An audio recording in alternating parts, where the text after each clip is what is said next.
반갑습니다. 다볼담 화법과 작문 오리엔테이션입니다. 화작도 공부하면 다르다라고 제가 부제에 붙인 거 보이시죠? 화작 선택하신 분들의 제일 큰 문제는 사실 공부를 안 하는 겁니다. 화작을 선택했다는 사실 자체가 공부 부담을 줄이기 위함이잖아요. 부담을 줄인다, 오케이. 근데 공부를 안 한다로 흘러가는 경우가 너무 많아요. 그래서 그런 부분 때문에 제가 이 강좌를 준비를 한 거고, 이 다볼담 화작만 다 들으셔도 충분해요. 만약에 이걸로 충분하지 않다면 제가 후속 강좌도 다 만들었을 텐데, 생각해보면 화작 선택자들이 원매 선택자들보다 훨씬 많잖아요. 그래서 후속 강좌를 만드는 게 제 입장에서 좋지만 제 생각엔 다볼담 화작이면 충분하다. 한번 가볼게요. 학습 목표 강좌 구성, 추천 수강 대상 마무리 인사 순서 진행을 할 건데, 제가 2년 차다 보니까 할 얘기가 좀 추가로 생겼죠. 예. 작년 대비 뭐가 달라졌나요? 그 얘기는 강좌 구성에서 이야기를 하겠습니다. 학습 목표 단순하죠? 예. 독해 속도, 정답률 향상. 여기서 핵심은 독해예요, 독해. 선생님, 화작 독해해야 돼요? 많이 물어보시거든요. 예, 저는 독해하는 걸 권장합니다. 이것은 연역적으로 생각해보면 쉬워요. 일단 첫 번째, 우리가 독서 제시문 독해를 하는 능력이 있는데 화작을 못 읽을까? 절대 아니죠. 화작에서 다루는 게 내용이 훨씬 쉽고 단순하고 정형화되어 있으니까 오히려 읽을수록 이점이 있죠. 다음에 두 번째, 과연 출제하시는 분들은 이건 안 읽고 문제를 보면서 끼워 맞추는 걸 의도했을까? 당연히 아니죠. 그냥 이 두 가지만 생각을 해봐도 독해하는 게 낫죠. 그리고 실제로 하면 나아요. 그리고 하나 더, 독해를 안 했을 때 건드리기 어려운 문제들이 꼭 끼어 들어오고, 최근 선택과목 체제, 특히 작년 기출, 재작 기출 이런 거 보면은 이 화작 문제가 꼭 한 개 정도는 글을 좀 잘 읽어야 돼요. 근데 잘 읽는다는 게 우리가 독서 고난도 읽을 정도의 성의는 필요가 없어. 근데 그냥 안 읽어서 많이 틀리거든요. 자, 어쨌든 그래서 독해를 저는 중점적으로 가르칠 거예요. 이 다볼담 화작에서. 그것들이 문제풀이에 어떤 이점이 있는지를 보여드리는 게 다볼담 화작입니다. 독해를 잘하면 그럼 뭐가 좋냐면, 좀 추상적인 얘기를 해드리자면 일부 선택지와 문제 구성들이 미리 해결돼요. 왜 그러냐면 화작은 일반적인 독서 제시문하고 다르게 정형화되어 있어요. 그러니까 예를 들어서 토론이 제시문으로 나온다 그러면 문제나 선택지 구성들이 미리 정해져 있어요. 그냥 이걸 내야 돼. 그냥 교과서상으로 그렇습니다. 그리고 실제로 기출문제를 봐도 그 교과서의 취지와 의도가 잘 구현이 돼 있고, 그러다 보니 독해만 잘해도 너무 좋아요. 예, 그 다음에 두 번째, 이 검색에만 의존하는 방식. 이게 무슨 얘기냐? 여러분이 화작 읽기가 귀찮잖아요, 솔직히. 저도 읽기 귀찮기는 맞거든요. 근데 그 읽기가 귀찮다는 이유로 문제를 먼저 본 다음에 왔다 갔다 하면서 푸는 경우가 많아요. 근데 여러분 한번 생각해봐요. 우리가 뭔가를 하려고 해. 어려운 길이 좋은 거야? 쉬운 길이 좋은 거야? 그냥 랜덤하게 생각해 봅시다. 어려운 길을 걸었을 때 결과가 좋을 확률이 높아요? 쉬운 길을 걸었을 때 결과가 좋을 확률이 높아요? 이거는 어려운 길을 걸어야 되는 거 맞는 거 아니야? 그쵸? 그렇잖아요. 쉽게 얻는 게 어딨어. 근데 유독 공부, 특히 화작은 학생들이 독해 안 해도 풀 수 있어 라고 하면 거기로 막 우르르 가버려요. 독해 안 해도 풀 수 있는 거는 맞죠. 한 10문제는 풀 수 있어. 근데 한 문제 틀린다니까. 독해를 기반으로 해야 돼요. 진짜로.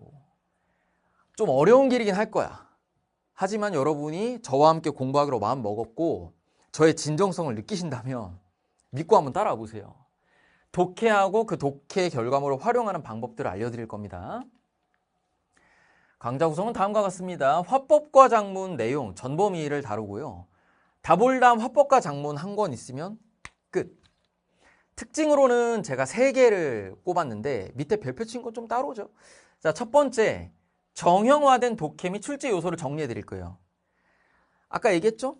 독서랑 다르게 화작은 제시문이 나온 순간 내야 되는 게 정해져 있다. 그래서 말하기와 글쓰기의 유형별로 어떤 정형화된 요소들이 있는지 다 정리합니다. 이것은 교과서 기반이에요.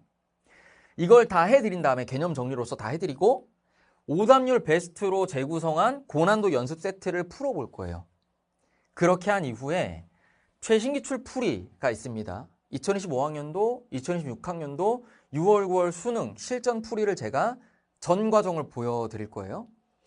물론 설명을 감히 하는 거다 보니까 실전 풀이라기보다는 좀 긴 과정 설명이 되겠으나 어쨌든 그 실전 풀이를 다룰 것이고 이 화법과정문은 답풀담 과정이 없습니다. 답울담에서 끝나요.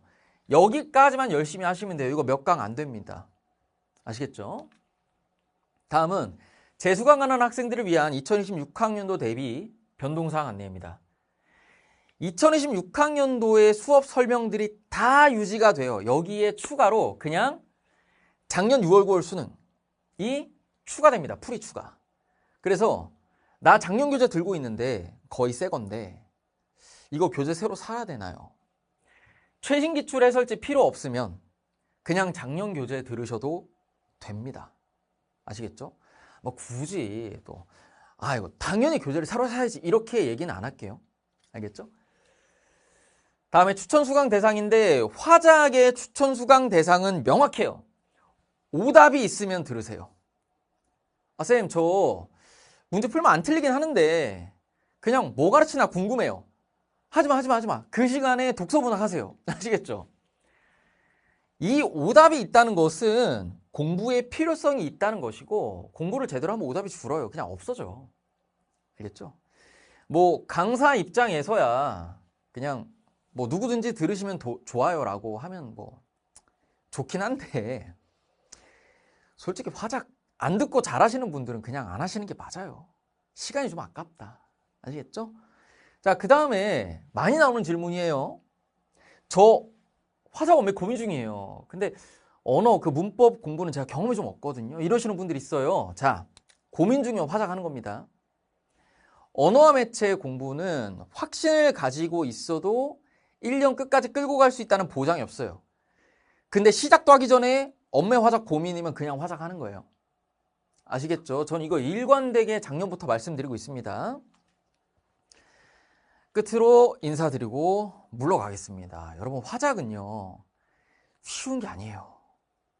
우리가 쉽다고 말을 하면 일단 다 맞아야 되잖아요. 그쵸? 근데 화작은 그냥 쉬운 게 아니에요. 공부를 해야 쉬워. 근데 공부 안 해도 되는 과목이라고 착각을 하니까 시험장 가서 맨날 깨져요. 그럼 학생들이 맨날 생각하는 게 뭐예요? 나 다음 시험 때는 머릿속에서 수능 금지곡 안 틀어야지, 긴장 안 놓고 집중해야지 하고 마음을 먹잖아요. 세상 만사 마음 먹어서 다 되면 우리가 공부를 왜 합니까? 그렇죠? 화작 공부하셔야 돼요. 오답이 있다면 하셔야 되고 저랑 하시면 짧은 시간 내에 큰 효과 보실 수 있습니다. 굉장히 컴팩트하게 구성 잘 해놨거든요. 네, 이 정도 하겠습니다. 긴 얘기 듣느라 고생 많으셨고 다음 시간부터 수업에서 뵙겠습니다.